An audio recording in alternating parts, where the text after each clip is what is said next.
또 뚫렸습니다. 중국인 2명이 인천공항 출국장의 출입문을 뜯고 국내로 몰래 들어왔다는 사실 어제 보도해드렸는데요.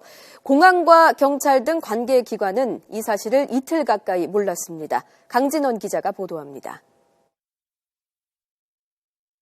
30대 중국인 남녀 2명이 인천공항을 빠져나간 시각은 지난 21일 새벽 1시 25분쯤.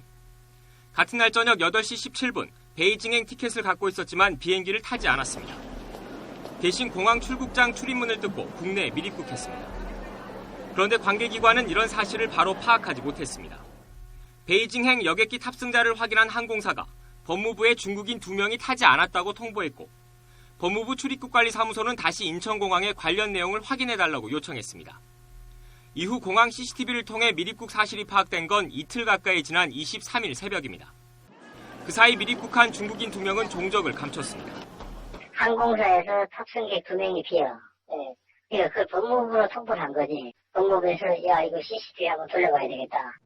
공항 측은 밀입국 사실을 확인하고도 경찰엔 협조 요청조차 공식적으로 하지 않았습니다.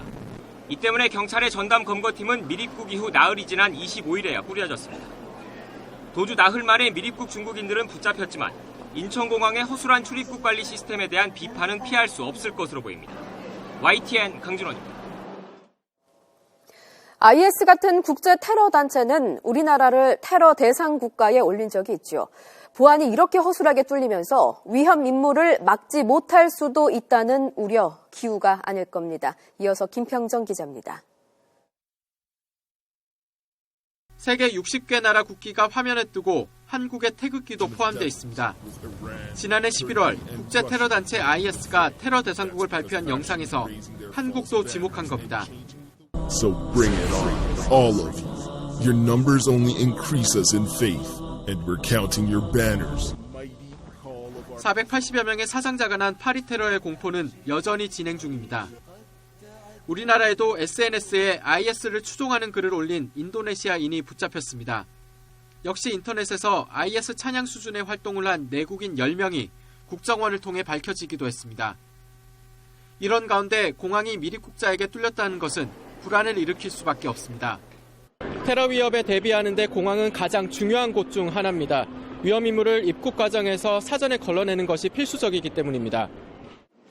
이미 지난 15일에 아랍어를 쓰며 국내 공항을 폭파하겠다는 전화가 걸려와 경찰이 수색 작전을 펼치는 혼란이 있었습니다.